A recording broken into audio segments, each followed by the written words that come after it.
Good day, boys and girls, ladies and gentlemen. Welcome back to another episode of In the Eyes of Truth. And today we have a renowned guest with us, Scott Ritter. I think for most of you, doesn't need any introductions. Marine Corps Major, Arms Inspector, personal enemy of Mr. Biden, who's who these days is probably racking up quite a few personal enemies. That is Mr. Biden. Your forefathers were the salt of the earth, but they understood that that earth did not need the salt of their tears. Be it the tyranny of heartless elites, kings and emperors drafting fathers and sons to their endless wars, persecution by the godless revolutionaries, or a dozen other reasons. They made the hard decision. They picked up their families and headed to new lands, to new opportunities and sometimes new dangers, crossing oceans and a wild frontier. They faced incredible challenges and traumas, and they succeeded. And now, generations later, it is you who finds himself in the same shoes at a similar crossroads as your forefathers. It is you who knows that the land you call home is no longer recognizable as home. That all your hard work, what was built over generations, is just another pandemic away from being seized. The freedoms your forefathers fought for are hanging on by a shoestring, with globalist billionaires and conglomerates coveting your land. As the powers that be may plan to draft your sons and your daughters for their foreign adventures. It doesn't matter if you're American, Canadian, or Australian. Your children's future is no longer bright. You're the new Afrikaners marked for expropriation. The militantly woke no longer have a place for your faith in God or your big families, and they're coming for your land and the water rights that have sustained your family farm, your way of life. What is to be done? And where do you turn? There is hope. There is a land, the last great Christian land that loves farmers, loves big families, and loves God. A place where land is bountiful and very affordable. The government's not intrusive, taxes are low, and your faith and big families are not only welcomed, but celebrated. That land is Russia. And ExitStrategy.world is here to help you make this hopeful future a reality. We will assist you in organizing your move, opening new accounts, moving your hard-earned wealth across borders, procuring farmland and documents. A prosperous future belongs to those with the courage to show up for it. ExitStrategy.world. ExitStrategy.world, the new Mayflower of the 21st century. Scott, welcome to the show. Well, thanks for having me. Good to see you again. Same here. It's been quite a while. Unfortunately, I didn't get to see you last time you were in Moscow. Next time, I insist you come over. I'm gonna cook some shashlik, some burgers at my house, and beer, of course, and beer. Well, the beer convinced me. No, I'll be there for burgers too, man. I'll do it. Yeah. All right, it's a deal. Want to ask you, have you seen the video of the new Fob 3000? I did. I saw that, and I saw there was another video, I guess, taken from a ground perspective that showed even more extensive damage than what was seen by the aerial view. Yeah, it's being described right now as a fortress buster. You think it's going to make a major change on the battlefield? I mean, we already have the Fob 1500. Well, I mean, it could. It depends on how many numbers it's been produced in, and it's how it can be, in what quantities deployed on the battlefield, et cetera. But a weapon of that destruction, when it's used, it obviously has the impact that it will have. B, the psychological effect. I mean, this. If I were a Ukrainian soldier, I would just live in fear of this weapon being used. And from a operational standpoint too, the Ukrainians are going to have to relook at how they do every aspect of their forward operations. You can't concentrate troops, you can't concentrate equipment.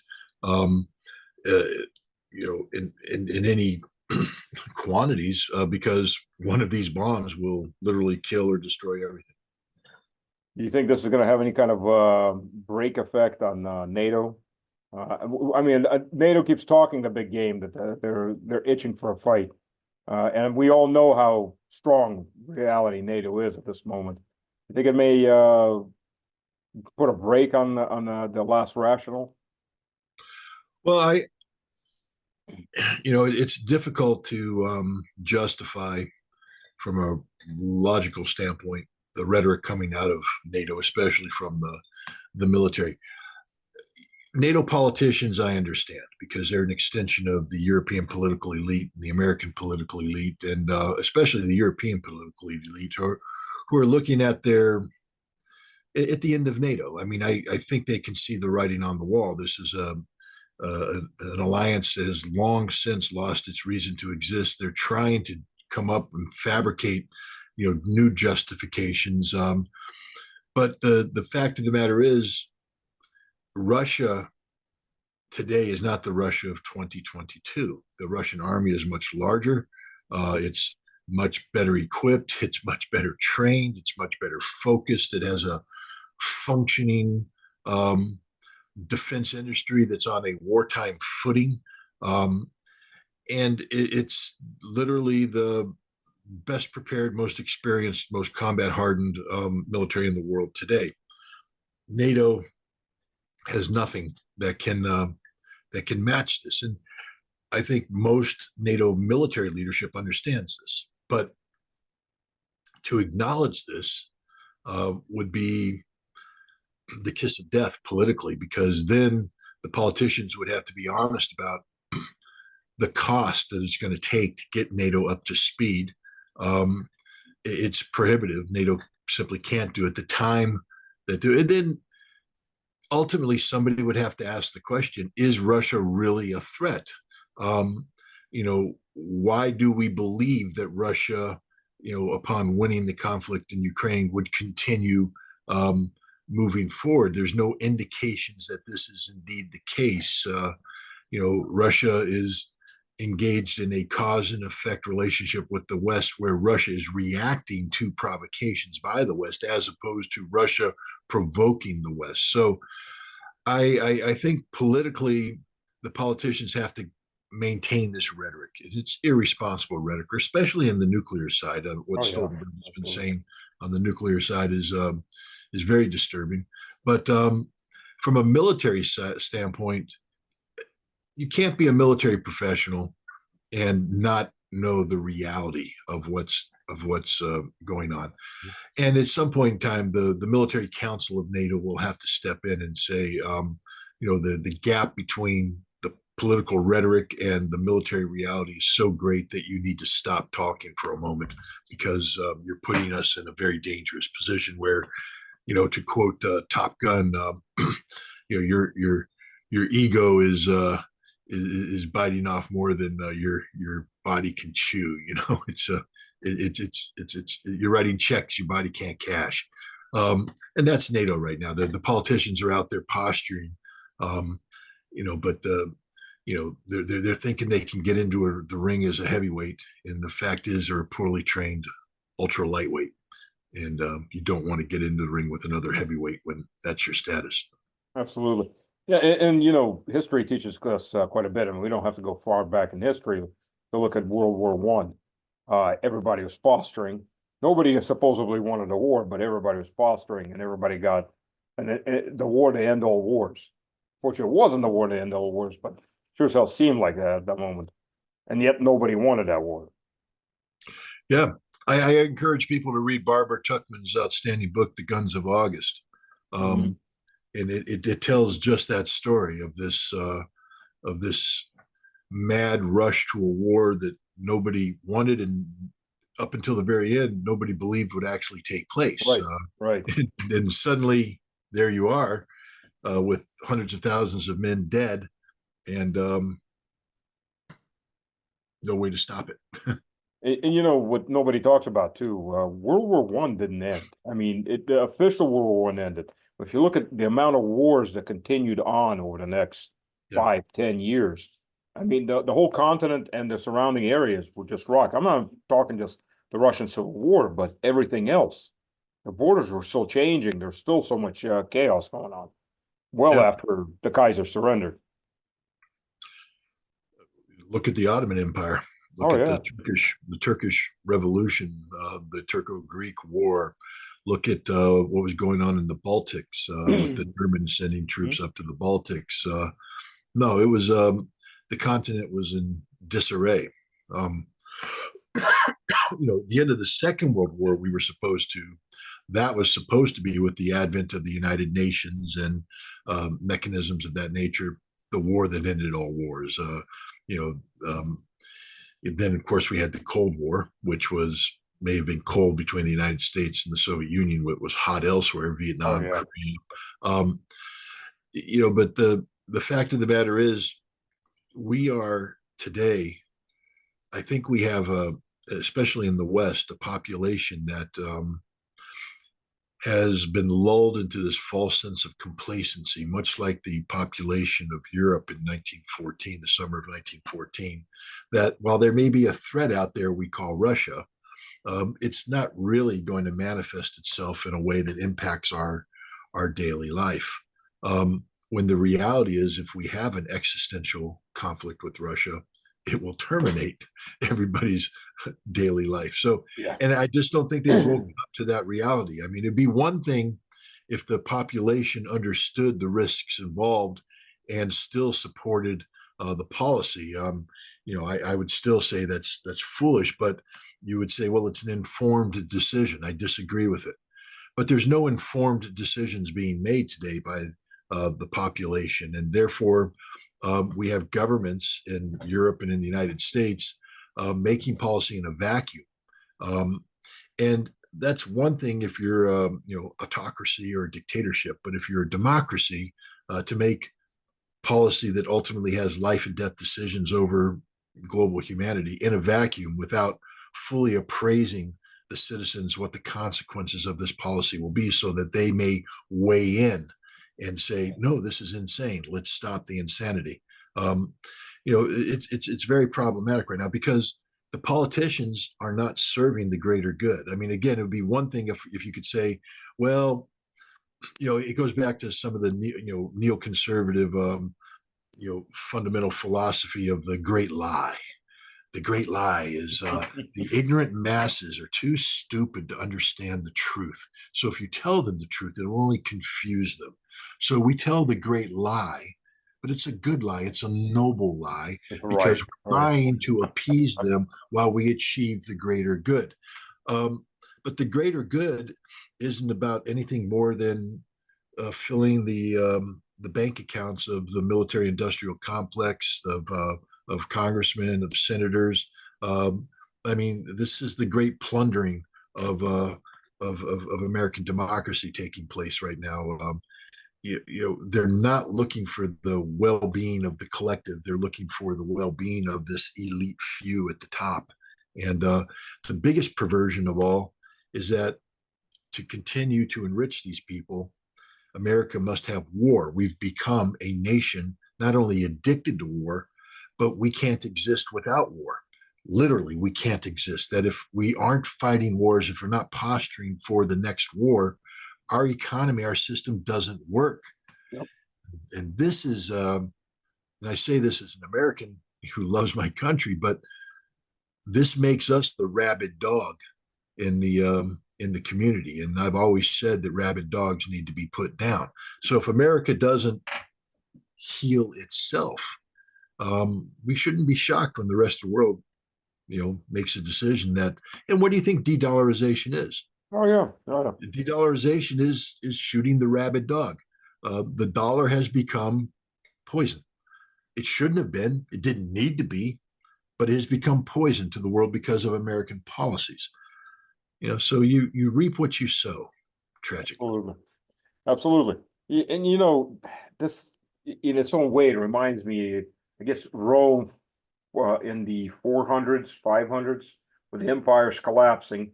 It's got to fight wars just to be able to bring the booty in to maintain itself, but it has to maintain itself by fighting more wars. that endless cycle until it runs out of manpower, will, and economy in the end. Yep. Well, I mean, Dwight Eisenhower warned us about this in his farewell address in Yeah. 1961, military-industrial congressional complex. Rational, yeah.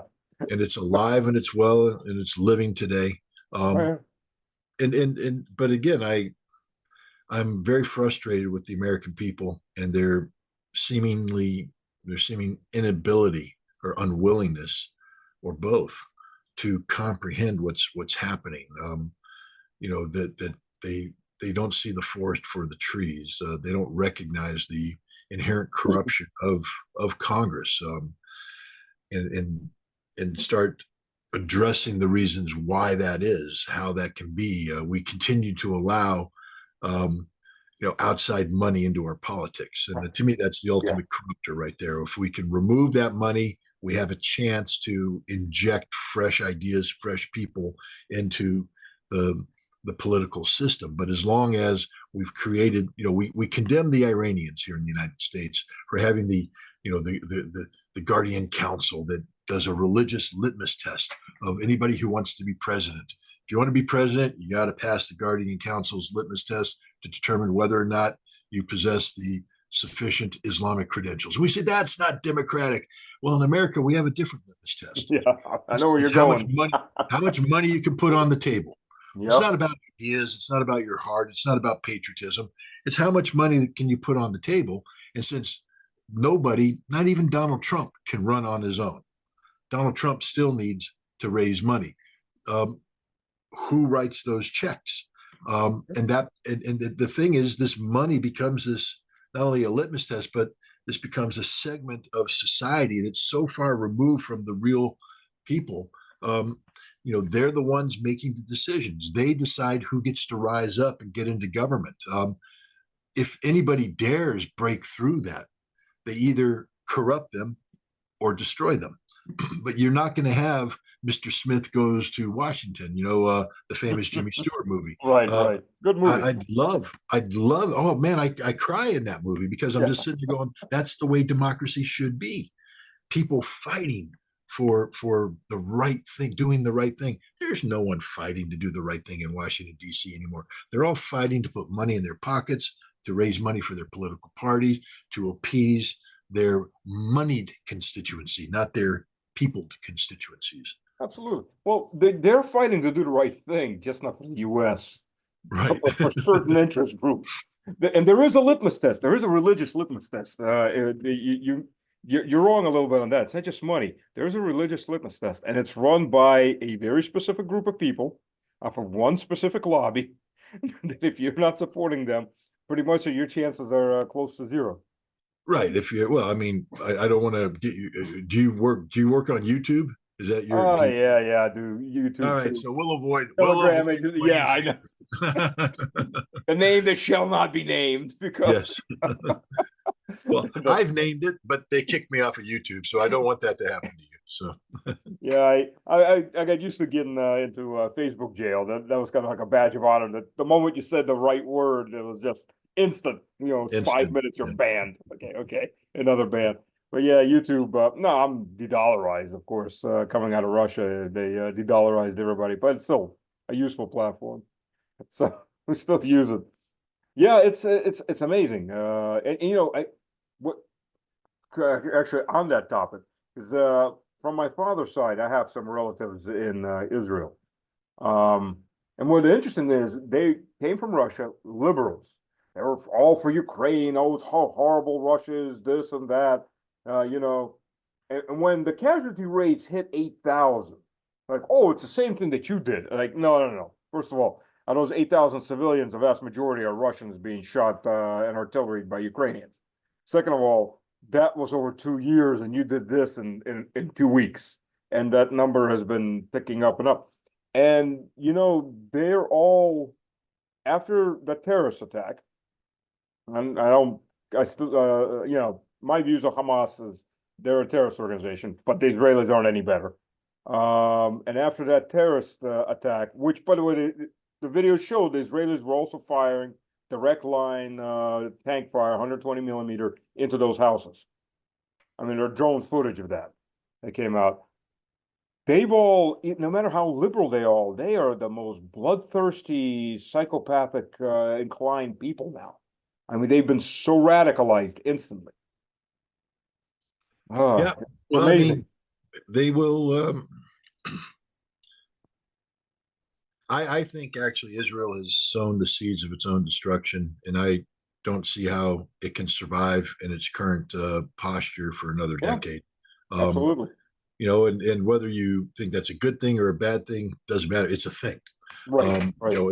And it'll become even accelerated further if they make the insane mistake of going to war against Hezbollah, because Hezbollah is not Hamas. It's Right. a completely different institution, organization, the weaponry that it possesses, the professionalism of Hezbollah, and the extent to which Hezbollah not only is knowledgeable of virtually every detail of the Israeli defense establishment, but they have weapons designed to overcome this. I just saw it this morning. The U.S. intelligence community has come out and said, we don't think that Israel the Iron Dome won't work against Hezbollah. Hezbollah will overwhelm it. And when that happens, all of Israel then is just laid bare to an endless barrage of missiles that have extraordinary destructive capability and very high precision. This isn't going to be anything that Israel has ever. Plus, historically, Israel is about trying to push Hezbollah back beyond the Litani River. Right. Right. But Nasrallah made it clear this time that that's not the fight. That Hezbollah is going to take Galilee. Hezbollah is going to take northern Israel. And again, if you're pro-Israel, I mean, if you support Israel, this is an outcome that just it can't be allowed to happen. But the only way to prevent it is don't go to war against Hezbollah. And then the only way to prevent that war with Hezbollah is to reach a ceasefire in Gaza. And when you have the Israeli Defense Force now coming out and saying straight up, we can't beat Hamas. We're losing against Hamas. Maybe that's a reality that you need to. It's time for Israel to recognize the writing on the wall that if they continue, it may be too late to turn international public opinion around. It may be too late to resolve things. It's going to be a hell of a mess inside Israel, about settlements, etc. But if you want to preserve Israel, what you call Israel today, you are going to have to stop this war and work hard to make an equitable peace with Hamas. I'm not saying that's going to be easy. It may even be impossible. Right. But given the choice of a rock and a hard place, maybe I'll pick a hard place because that might have some hope. But Israel's put itself in a very, very bad position right now because of the policies of Benjamin Netanyahu. And as somebody who spent a lot of time in Israel, and I used to, I used to unabashedly embrace the Israeli position. I don't anymore. But there was a time when I stood with Israel, and it's like an old lover. You split up. You're done with. You're not going to get back together again. But you still think back and you have fond thoughts. You say, "Oh." So I don't have. I don't sit here and I don't hate Israel. I look back on the time I spent with Israel, with my Israeli friends, fondly. I don't wish harm on anybody there. I mean, that's not true. Netanyahu, maybe. But on the average Israeli citizen, I don't wish any harm. And for the Israeli state, I don't wish harm. I don't like the way it's currently manifested. I think it's incompatible with the geopolitical reality of the region. I think the Palestinian people must be heard and find some sort of equitable homeland. I'm not going to get into a two-state versus one-state debate here. Not my position. That's going to shake itself out. Right. But having said all that, and firmly stating that Israel's on the wrong side of history, in my point of view, and where they are today, I don't wish harm on Israel or the Israeli people, and this saddens me where they're at. I can't dance in the street over Israel's impending demise. Right. As an analyst, that's the conclusion I've made, that that's the direction they're heading. But as a human being, I can't gloat over being maybe analytically correct. And I know I probably just pissed off a whole bunch of people out there who's like, well, that means you're supporting no, it doesn't. I just told you I'm against the genocide. It means that it doesn't mean anything other than there's a period of time when I spent a lot of time in Israel and I made a lot of friends in Israel, and I don't wish them any harm. Right. And one thing nobody talks about, but we need to start talking about, even at this point, if Israel comes to peace, the economic damage they've caused themselves. Yep. I mean, 500,000 men, productive men and women that they've taken out, and they're probably going to take more out of it. An economy that has, 6 million population, 4 million workers. So you're taking over 20% of your workforce out. A lot of them are either dead or wounded, invalids. Now what do you do? Quite a few people ran away. It's not just that. The economy has taken a fatal hit. The Israeli economy, in order to function properly going forward, this is why Israel was desperate to get normalized relations with Saudi Arabia, to conclude the Abrams Accords, to implement the India-Middle East Economic Corridor.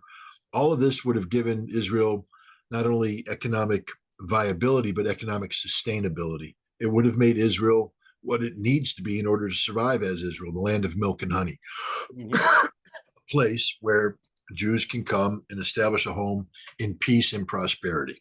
That's the dream, the Zionist dream. Right. But right now, the economy is devastated. And one thing that is guaranteed, no matter what happens, Israel will never live in peace again. So the idea that people are going to just hang out on the beach at Tel Aviv and party like they did in the 90s and the early 2000s, that's over. Israel will always be under the shadow of impending doom until they resolve this issue with Hamas and Hezbollah, which it appears that they're going to. So the economy is damaged and it can't recover. And even if the war ends, no one's going to invest in this.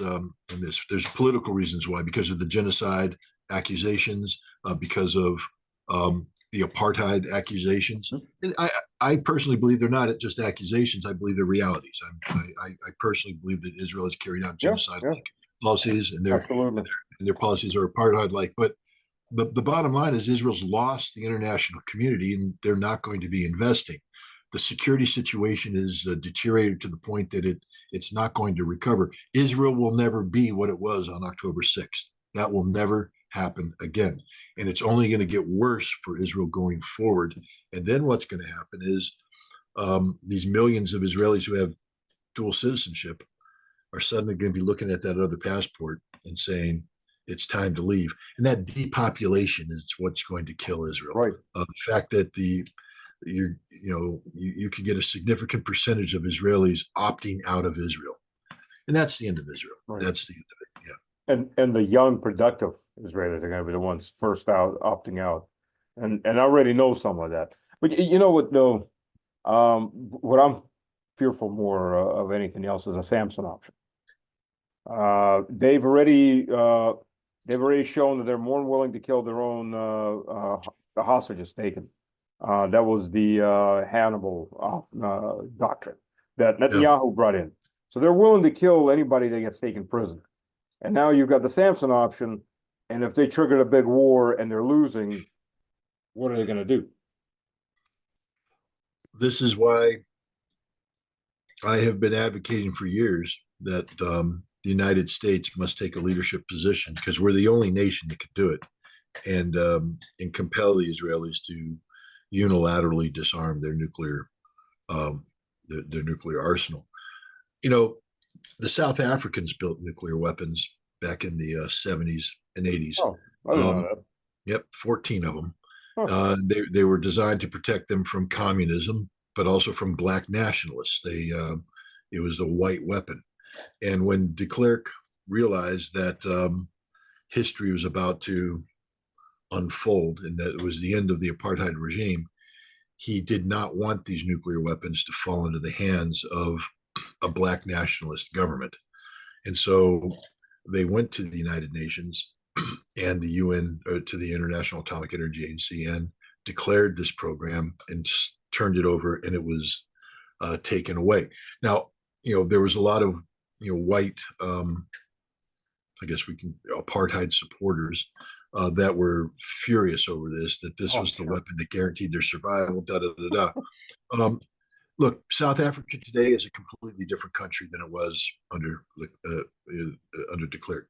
It's not a white racist state. It's not an apartheid state. It's a state that has issues, but it's a state that's moving, trying to move forward in a direction. And it's better that it doesn't have nuclear weapons. It's a better state because of that. The world's a better place. It required tremendous foresight and courage on the part of de Klerk to do this. Israel, when they get rid of Netanyahu, Israel must get a leader that has similar things. The Zionist entity known as Israel is in trouble. If it can be, sustained, they will have to make certain changes regardless. It's going to have to make alterations to its modus operandi. But one of the things certain, that the idea of a nuclear armed Israel is a threat to the entire world, not just the region. And so it's time that we start putting pressure on the Israeli government that you must, A, declare that you have a nuclear weapon, B, subject the totality of your nuclear enterprise to inspections, and C, allow those inspections to lead to the dismantlement and elimination of Israel's nuclear weapons enterprise. That's in the interest of international peace and security. But then we go back to the same issue that we had at the beginning of this talk, that there's a certain lobby that's going to make sure that nobody in Congress and nobody in the presidency goes down that proper, correct path. No, I agree, except one thing. No matter how strong that lobby is, they're not going to stop Israel from collapsing. That lobby can't prevent the economic decline of Israel. That lobby can't prevent the fleeing of millions of Israeli dual citizens out of their country. That lobby can't prop Israel up permanently. So that lobby will become increasingly irrelevant. And at some point in time, because there will be a crossover point where the United States will realize that continued support of Israel is to the detriment of the United States of America. And this especially comes in true when it comes to the Samson option. That's an option that simply cannot be allowed to be considered, let alone implemented. And just so everybody knows, the Samson option is the Israeli nuclear doctrine that basically says, if we're going down, we're taking everybody down with us, like Samson did at the temple. And so if Israel's being overrun by the hostile Arab neighbors, then they will nuke all the capital cities and all the major cities and all the industrial enterprises of every nation around them, so that everybody dies, not just Israel, the Samson option. And if you heard what I just said, and if you recognize that it is a genuine doctrine and you're revolted by it, I mean, good. What bothers me is when people listen to that and go, well, that's okay. No, it's not. No, it's not okay. Most of the people saying that are the ones that are living on the other side of the world going, I got this big lake on this side, big lake on that side. It's not going to touch me. Well, yeah, that doesn't quite work too well, does it? Well, we get into that lobby again. When I was in Israel, I was always frustrated on major holidays, how the Israelis would put an Israeli flag in one side of the car and an American flag in the other side, and run around. I'm going, why so many American flags? It's a Jewish holiday. Oh no, but we love America. I said, it doesn't matter. Why are you flying American flags? You're not America. I mean, stop pretending that you're part of America. But they actually viewed themselves as basically the 51st state. Oh, they're gonna have to compete with the Canadians for that. I don't think the Canadians. I don't think too many Canadians want to be part of the American enterprise right now. Yeah, yeah, I was gonna say, the Canadians that know me probably didn't appreciate what I just said, Yeah. no matter how true it is these days, unfortunately. But yeah, it's amazing to watch. What do you think of North Korea? I know everybody's asking that, and I've got my own views on that. But Well, I start with the just we start with the premise that this didn't need to be.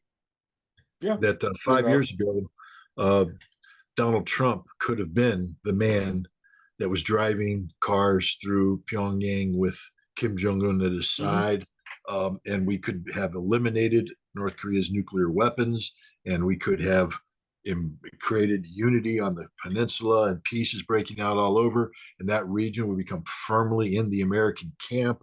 That would have been disruptive to China, disruptive to Russia, and as an American, you know, I personally don't want it to be disruptive. I think we need to be friends with China and Russia, but I'm just saying that, here's a way that we could have been disruptive without going to war, actually disruptive by encouraging peace and nuclear disarmament. We could have had that, but we opted out. Trump got stabbed in the back by Bolton, by Pompeo, and then the Biden administration refused to even re-engage. Kim Jong-un sat there for a year saying, yeah, hey, we'd like to continue this. So what do we have today? We have North Korea that has a nuclear arsenal that is ready to use against the United States, Japan, South Korea.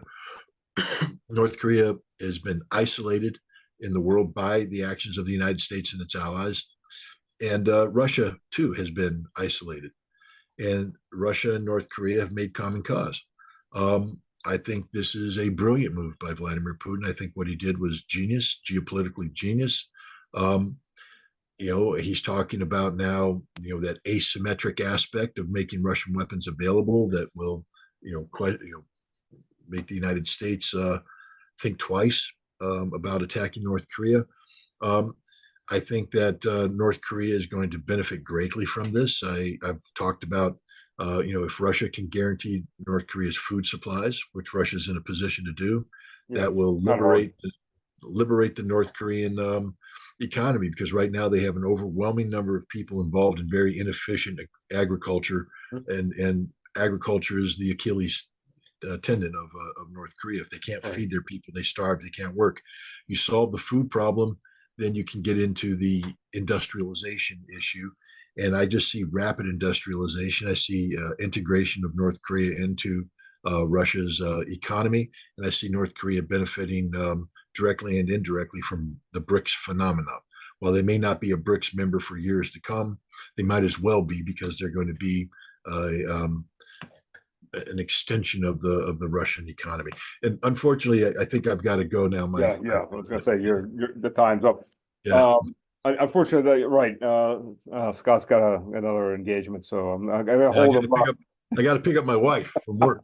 That's a very important engagement. The most important. The wife's not happy, no one's happy. That's right. We'll never get to talk again if she's unhappy. So. But I and promise we'll never get to drink beer, and that's going to be bad. I promise that I'll make myself available in the future, and we can continue this conversation. Absolutely, absolutely. Thank you, Scott.